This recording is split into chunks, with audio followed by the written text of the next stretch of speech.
Hello and welcome to our show. I'm Shari Einhorn and you're watching Your Health Matters here on Sun 20 TV. We have an amazing show for you today and a terrific guest. Her name is Marta Kazandjian. She's a medical speech pathologist who is board certified in swallowing disorders. Marta specializes in communication and swallowing impairment in patients with a neurological diagnosis, neurodegenerative diseases, pulmonary conditions, and laryngeal impairment. Marta, thank you so much for joining us. We're thrilled to have you. Thank you so much for having me. So I see you have experience working in multiple settings, including acute care hospital, ICU, rehabilitation centers, outpatient and nursing homes. So that's the gamut. The gamut. Okay, so why don't you just start by telling us what is a speech pathologist? I think people may have heard the phrase or know somebody who goes to speech therapy. Right. So what is a speech pathologist and what got you into this line of work? Well, a speech language pathologist is, yes, often we can be referred to as a speech therapist, but a speech language pathologist is a rehabilitation specialist who specializes in communication and swallowing disorders, in a nutshell. And so when we talk about communication, we're talking about many aspects of communication. That's speech production, language, your ability to understand, express yourself, read, write, and then of course swallowing disorders, being able to feed and swallow safely. And so in order to practice as a medical speech language pathologist, or a educational speech language pathologist, it's interesting because our field has almost two avenues that you can take after your master's program. We do a fellowship year after our master's program, and often in that time during our fellowship, we sort of decide which avenue we might want to take. I took the medical path. And so clinicians can work in all of these different settings, including the educational setting, which I have no experience in. And so what kind of patients do you see? What would prompt someone to seek out your expertise?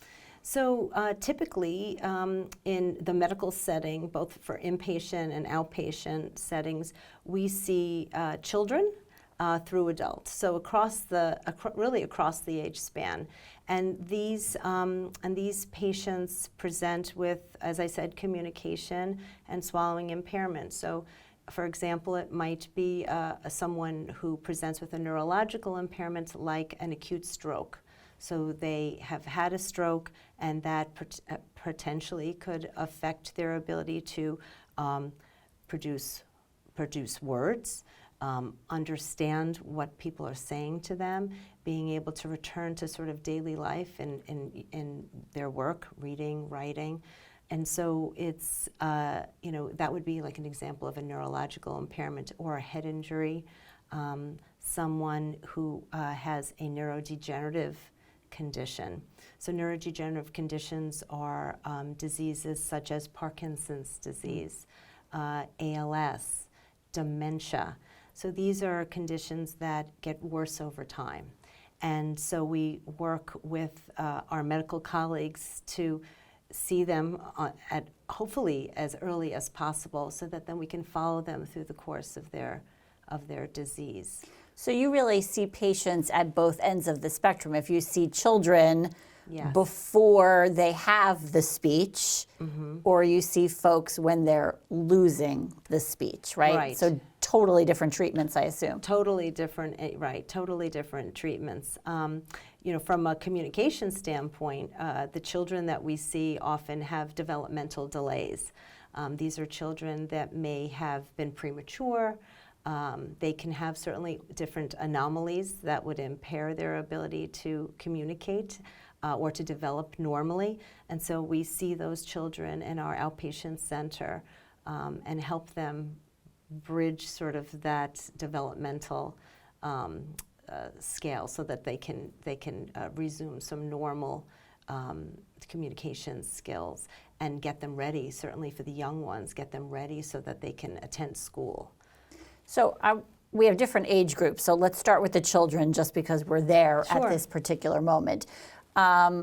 how quickly, I mean, kids are so resilient, I think, just totally non-clinically speaking, right? Yeah. Children are resilient. So how quickly can they respond with early intervention?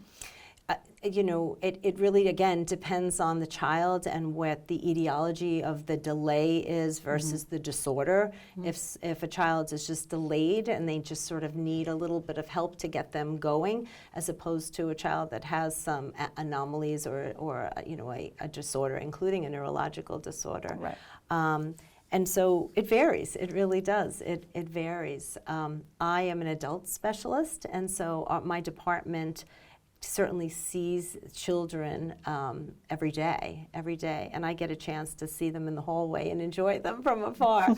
But yes, you know, it really varies, and I think that for some of our children, we can see, you know, these children for a few months and sort of identify some of the issues they might be having. It may be as simple as they can't articulate certain sounds, and helping them through play get those skills, develop those skills, so that they can then be more age appropriate.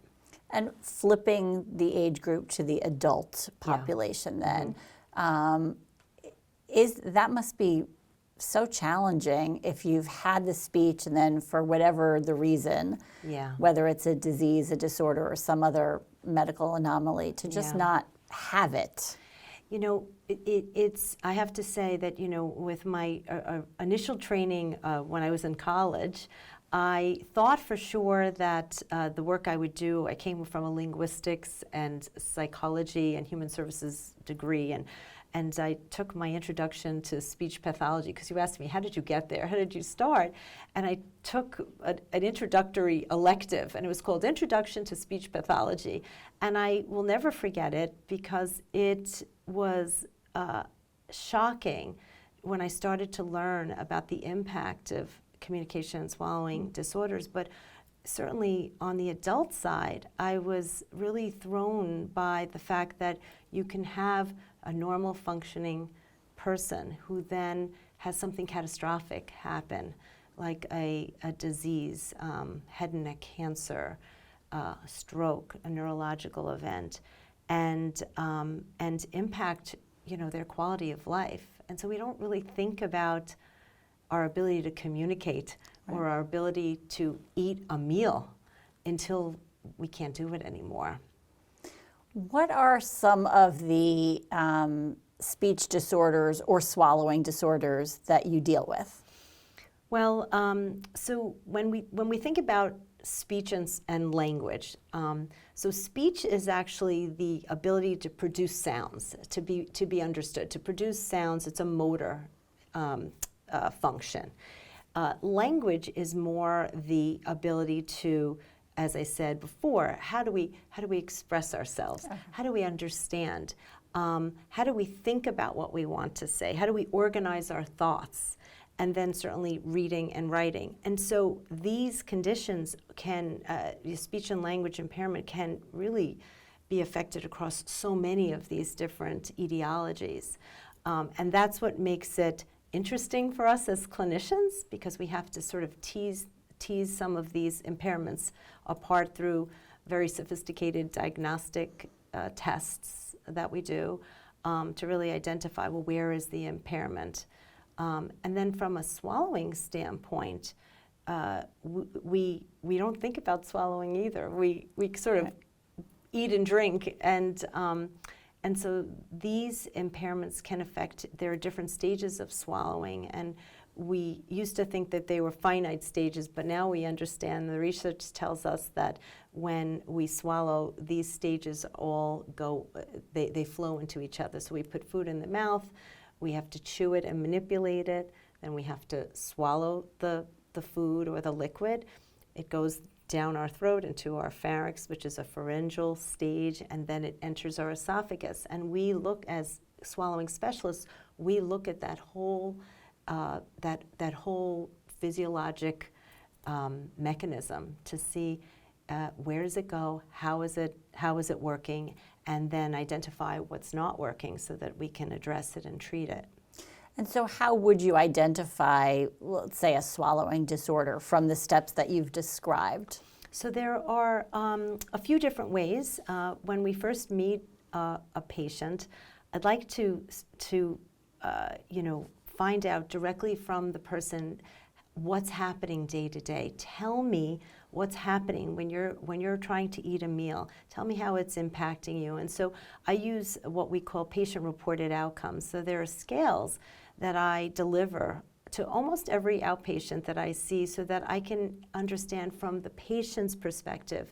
Because as a speech pathologist, we are referred these patients through various medical subspecialties: gastroenterology, ENT, primary care, neurology, pulmonary medicine. So these medical subspecialties send the patient to us, and we'll have a basic understanding of why that doctor wanted us to see the patient.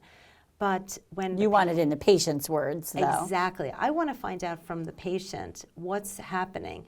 And so, and the reason why I use scales to start with is, and they're standardized, validated scales, is it gives me an opportunity to really hear the impact on that person's quality of life.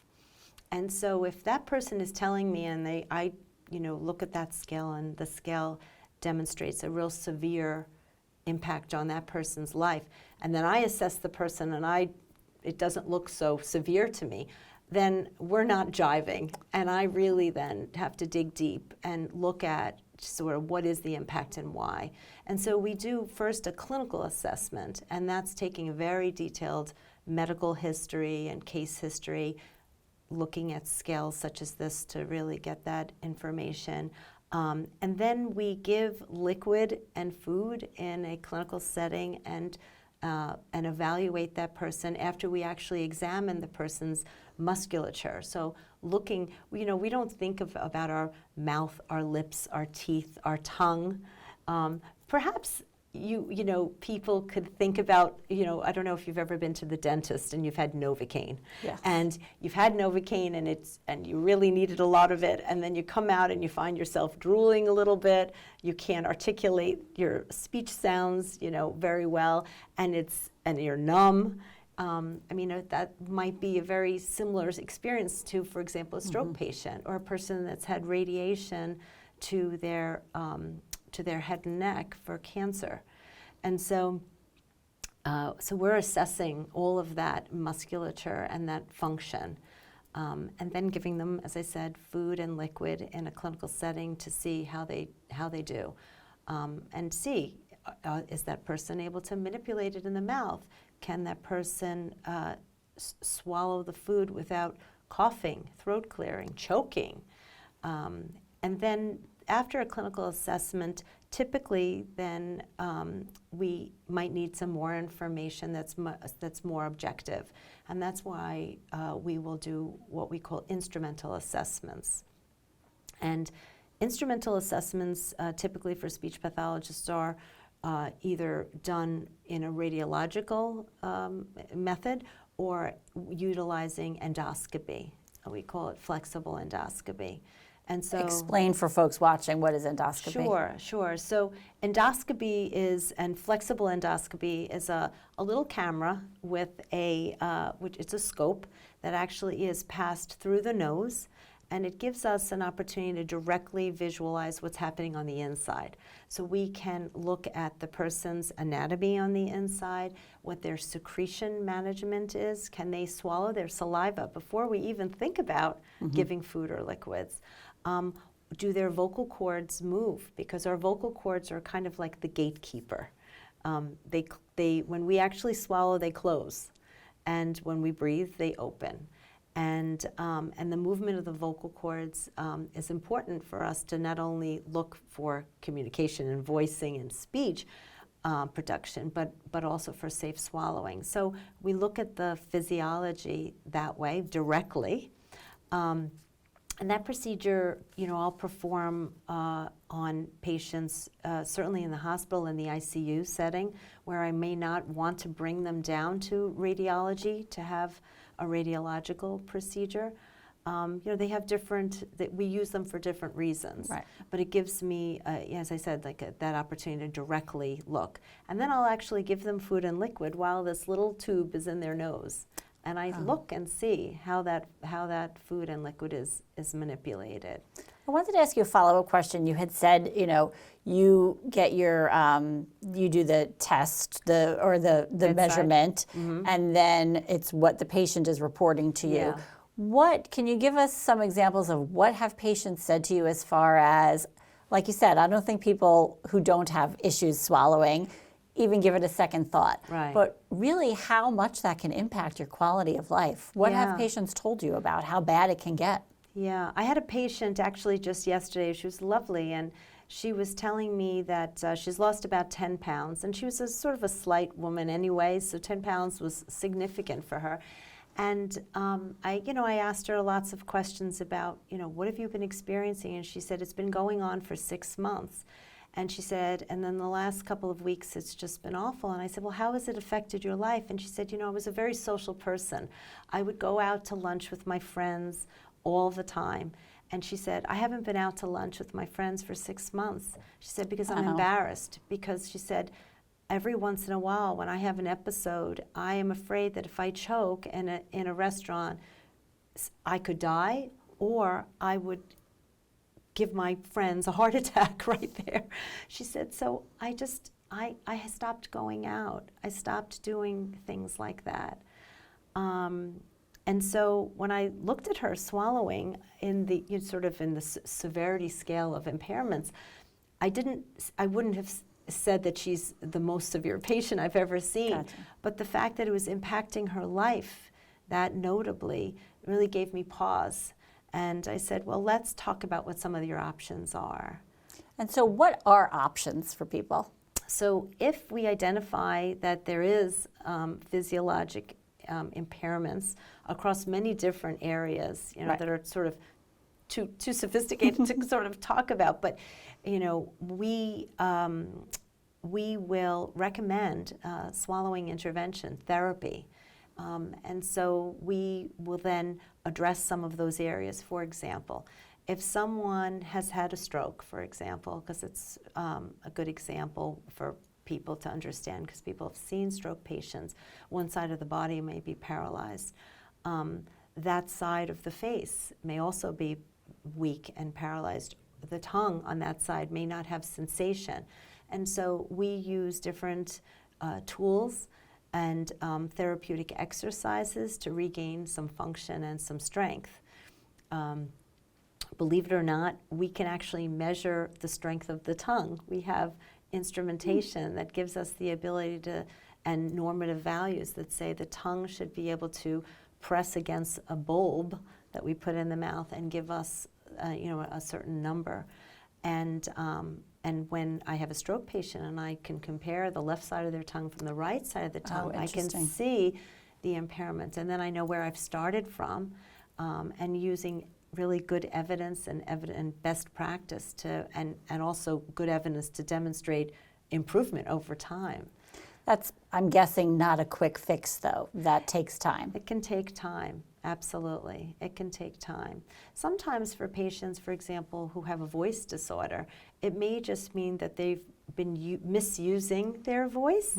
Mm-hmm. We see people who are, teachers and coaches and professional, people who use their voice all the time may overuse their voice, and sometimes that might be an example of really people that might not require lots of sessions. Just educating them, teaching them how to use their voice in a safer, better way, a more effective way, and then we send them on their way. So a lot of it can be education too.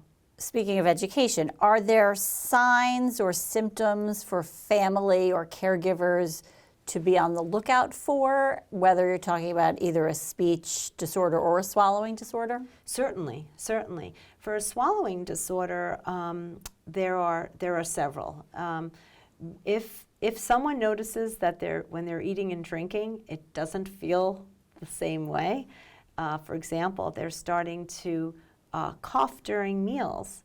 They are noticing that they've been getting a lot of upper respiratory infections. They've had a history of pneumonia. They're losing weight. It takes a very long time to get through a meal. Those are some examples. They're gagging. Those are some examples of that potentially could signal a swallowing disorder or swallowing impairment. Are there specific age groups considered more at risk?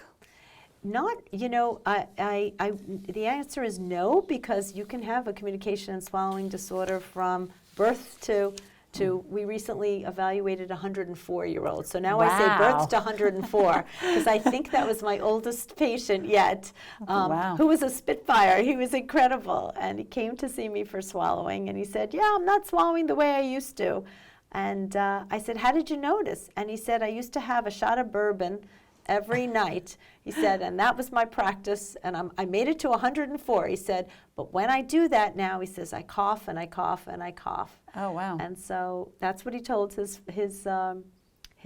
primary care physician, who said, well, let's go see Marta and see how she can help you. Okay, so then the next question is, so does for lack of a medical, do your insides change as you age then? Yeah, that's a great question. We're just learning a lot about swallowing. We know a lot, but we're learning a lot. Mm-hmm. And yes, there is something called presbyphagia, which is swallowing when you're older. And so we are learning that yes, our muscles do get weaker over time, and that the normative values for our tongue strength are actually less than for a young 20-something-year-old.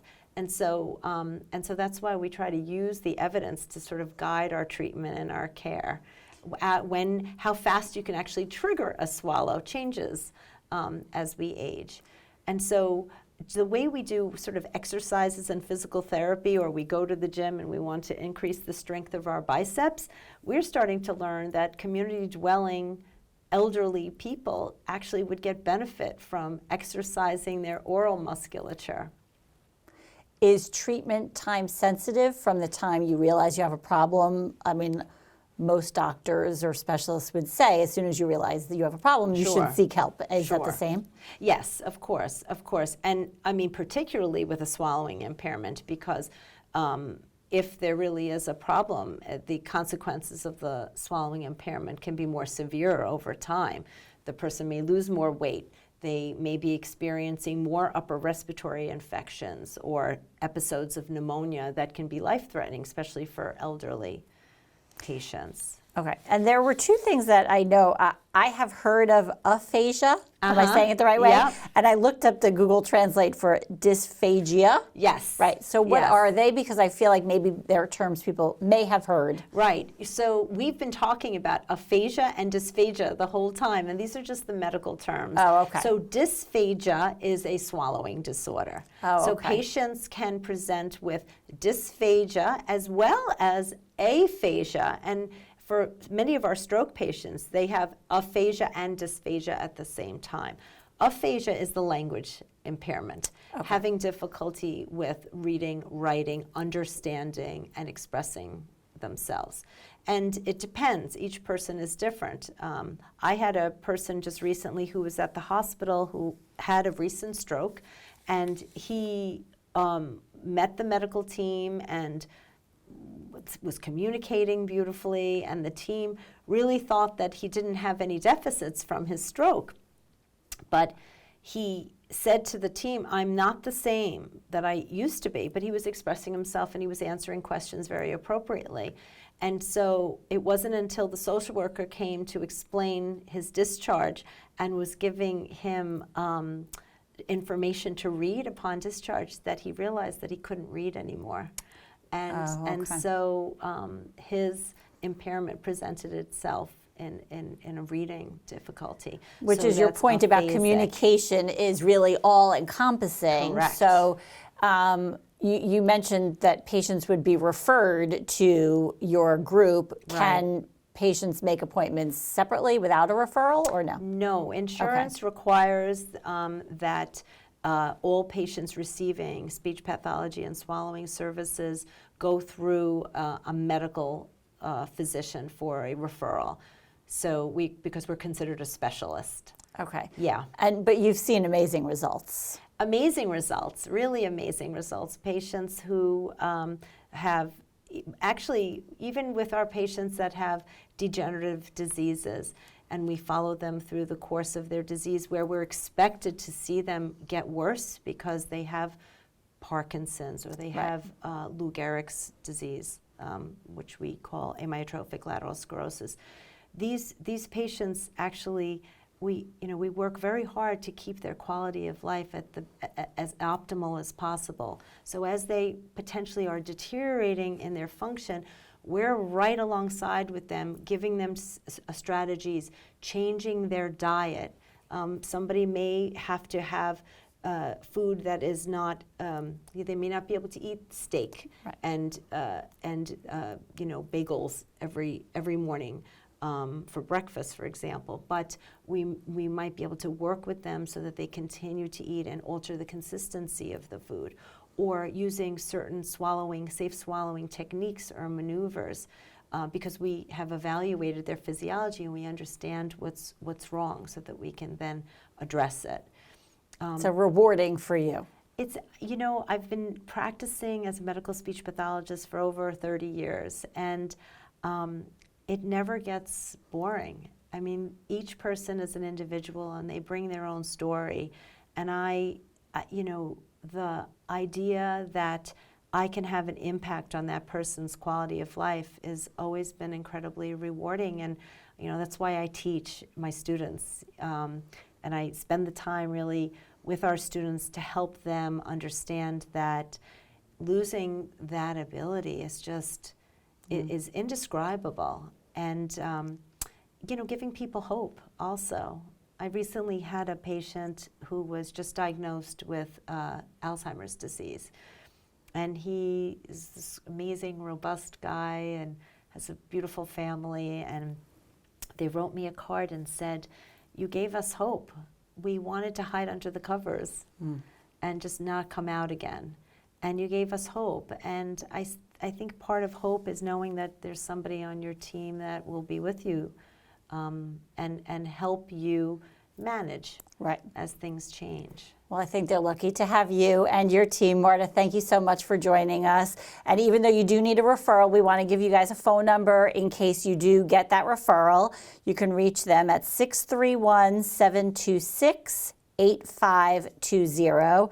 Thank you so much for speaking with us, and thank you so much for joining us. You've been watching Your Health Matters on Sun 20 TV. I'm Shari Einhorn. Have a great day. Funding for Your Health Matters is provided by Stony Brook Southampton Hospital.